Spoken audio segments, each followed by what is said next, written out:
মাত্র 18 বছর বয়সে বিয়ে হয়ে গেল আমার।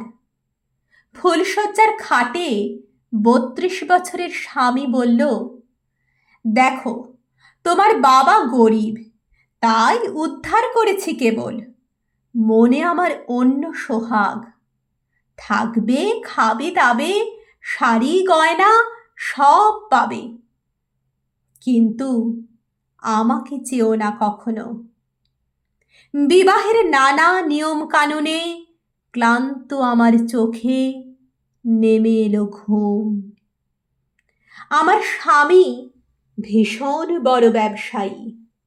আমার ঘরের সঙ্গে লাগোয়া ঘরে রাত্রিবাস করেন। আমি ঠাকুর শাশুড়ির বেঁধে দেওয়া খোঁপায় ফুল লাগিয়ে বিছানায় বসে থাকি একা।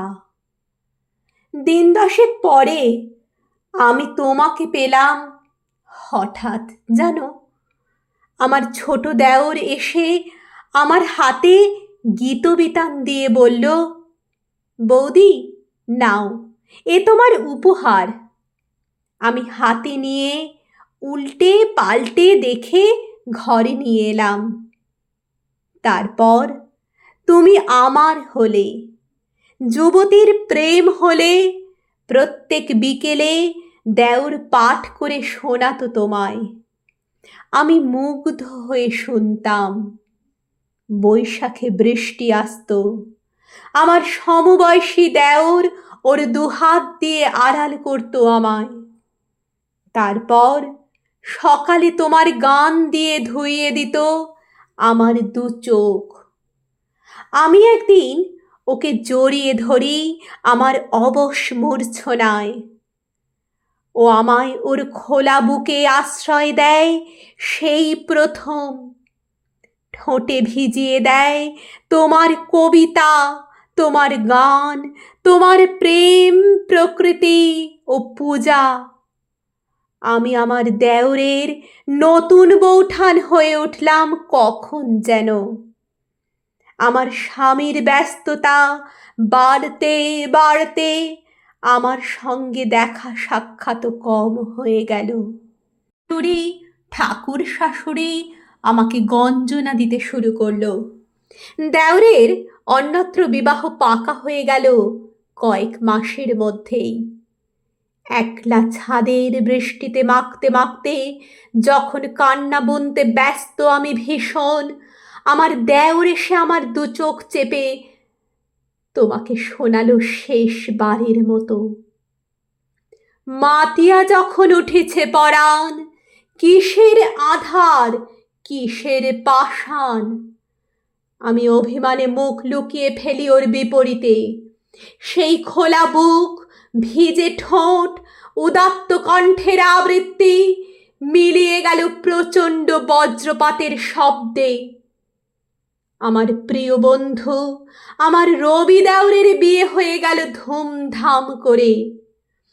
আমার উপর ভার পড়ল নতুন বউকে ফুলশয্যার সাজে প্রস্তুত করার জন্য। আমি তোমাকে সেই গীতবিতান থেকে আঁকড়ে ধরেছিলাম কবি। তোমার সোনার তরিতে ডুবেছে একলা দুপুর, তোমার বলাকা ভাসিয়েছে বিকেলে অভিযান, তোমার সঞ্চয়িতা মুখের উপর চেপে ঘুমিয়েছি রাতে। আমার খোঁপায় ফুল লুটিয়েছে বালিশের আনন্দে। ঠাকুর শাশুড়ি ভেবেছে আচারের বন্দোবস্ত করার কথা। আমার দেওর আমার সামনে দিয়ে সুসজ্জিত বউকে নিয়ে ঘরে গেল।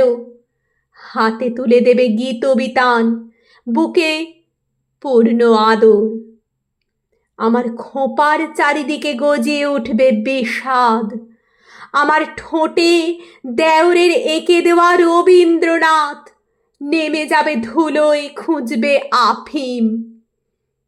কবি, আমি তোমার নতুন বৌঠান হয়ে গেলাম তোমায় বুকে নিয়ে। ডাক্তার দেওরের ঘর থেকেই জোগাড় করে রেখেছিলাম ঘুমের ওষুধগুলো।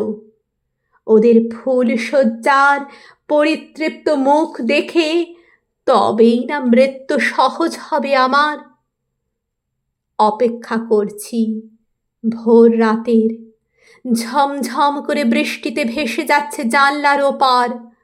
হঠাৎ আমার ঘরের লাগোয়া ঘরের দরজা খুলে গেল। আমার ব্যবসায়ী বর বেরিয়ে এসে আমার খাটের কোণে বসল অপরাধীর মুখ নিয়ে। তারপর ফিস ফিস করে বলল, মাপ করো। জড়িয়ে ধরল আমার শরীর, শূন্য মন।